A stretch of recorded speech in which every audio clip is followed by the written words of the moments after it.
Last February, we began our ant keeping journey when we received two ant queens in the mail. A Camponotus queen we named Hephaestia and a Messer queen we named Demeter. Hephaestia started off as the main focus of events since she came to me with an Anitix already, and Demeter was just a lonely queen with an egg pile.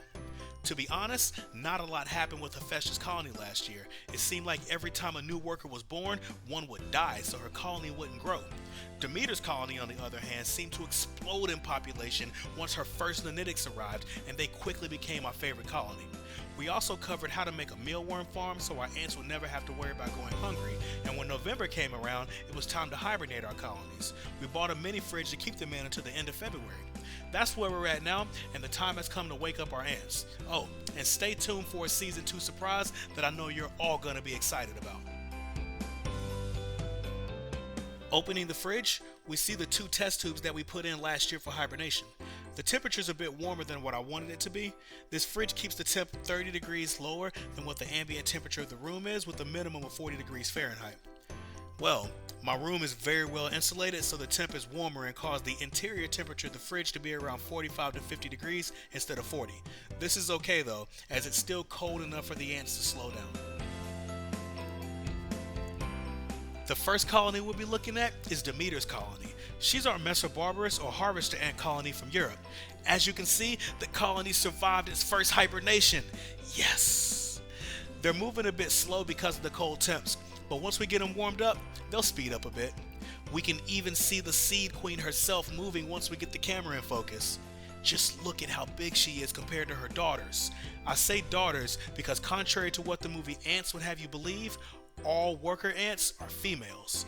Males are only used for mating and then they die off. So this seed sorting sorority is full of estrogen, but they get along alright. Next up is Hephaestia's colony, our Camponotus pennsylvanicus colony from the USA. This one had me worried all winter long for 2 reasons.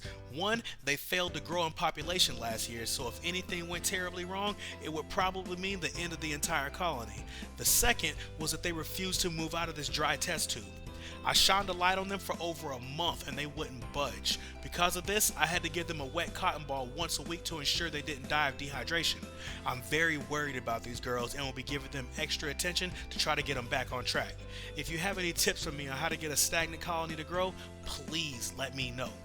When not in hibernation, they always have food, sugars, and water, so I'm not sure. I miss Scout. You may remember her from last season. She was a worker for this colony who I would often see outside of the nest foraging for food. Sadly, she died last year. You're probably wondering how I know it was her.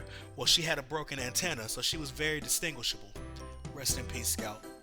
For now, I'll be housing them in the same setups as last year. I'm using the Ants Canada test tube portal as an outworld until the colonies get larger. I've already got new test tube setups created so they can move into these and I can clean out the old ones. Plus, they're either running out of water or have already ran out of water, so it's imperative that I get them somewhere hydrated.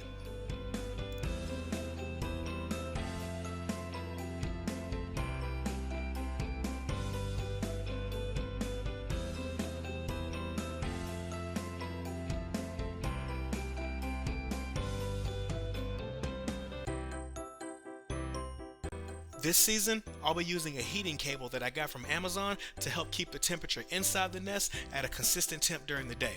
I'll set it to about 84 degrees Fahrenheit or 29 degrees Celsius, and we'll keep it close to the entrance of the nest so they can choose whether or not to set eggs and larvae close or far from it.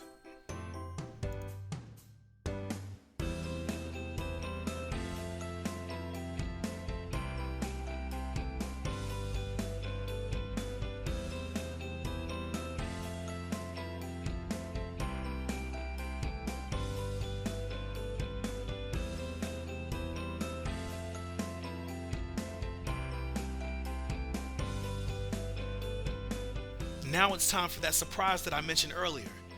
It looks like there's something still in the fridge under this towel. What is it? It's another colony!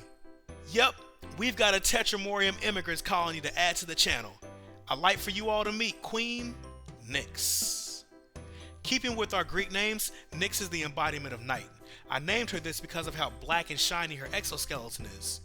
These girls are small, and I mean tiny. I mean, Nix is about the size of a Camponotus worker or a Messer Major.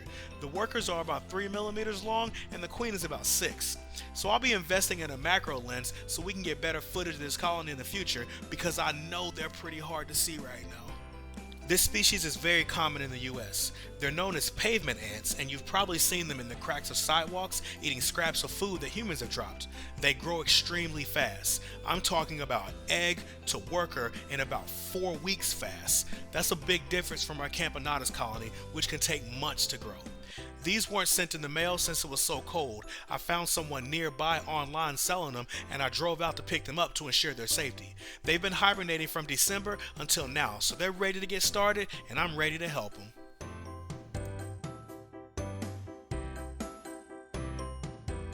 You can see an egg pile in there already, so our next batch of workers is on the way. We just need to get them fed so they can take over for the future of the colony. I've given them some jelly to help get the workers started. Now, worker ants don't need protein to survive. They can run on carbs and water alone, so I want to make sure they have the energy necessary to work first. They'll be tasked with feeding the queen and the little ones and cleaning the nest so nothing harmful can grow in there. It's a full-time job. Having never experienced grape jelly before, it's understandable for them to be a bit skittish at first, but they'll warm up to it once one ant tries it and hopefully likes it. We can see one ant giving it a taste. I hope she approves.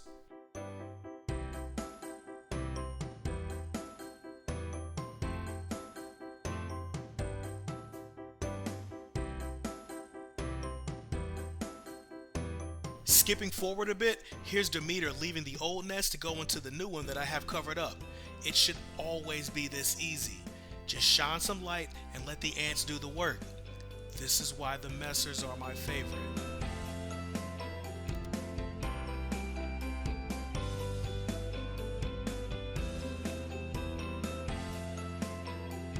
I mean, just look. The Messers are so hyped to move that they've turned to forcing each other to leave the nest. Watch as these ants drag each other from the old nest to the new one. Some even get picked up and carried away against their will. Oh my God.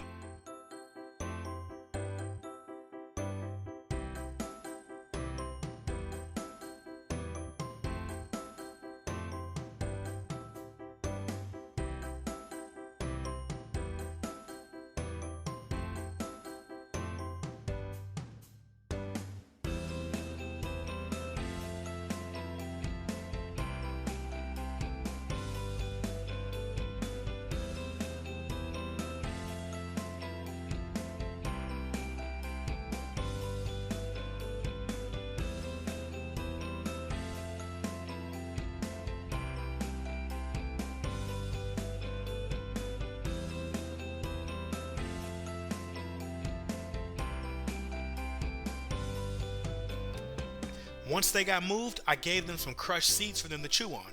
These ants will grind up seeds in the ant bread and feed them to their larvae. Since seeds contain both protein and carbs, it's not necessary to feed them meat, but I still do for its high protein content. Watching them carry seeds that are as big as them is fascinating to me. I'll just sit here and stare at them wishing I was pound for pound as strong as they are.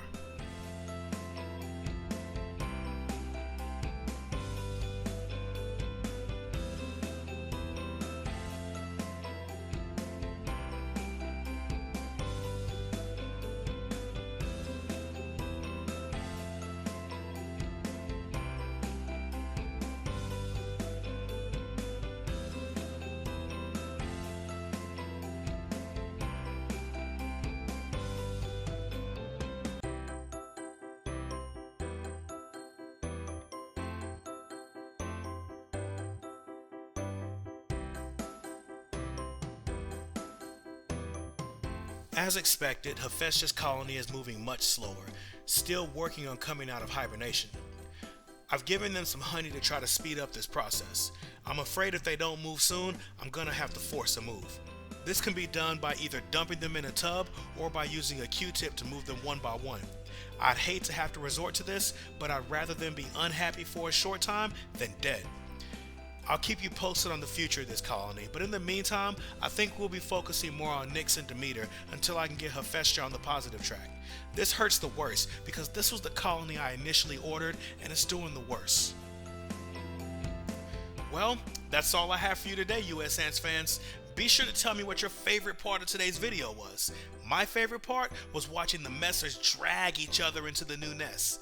And if you like what you saw today, go ahead and hit that like button. And if you haven't subscribed, feel free to do so you can get notified of future videos. And be sure to watch my other videos so you can get caught up with the USAnts family if you're not already caught up. As always, let me know down in the comment section what you thought. If you'd like to see any particular content, let me know and I'll try to get it for you. So until next time, USAnts fans, same ant channel, same ant love.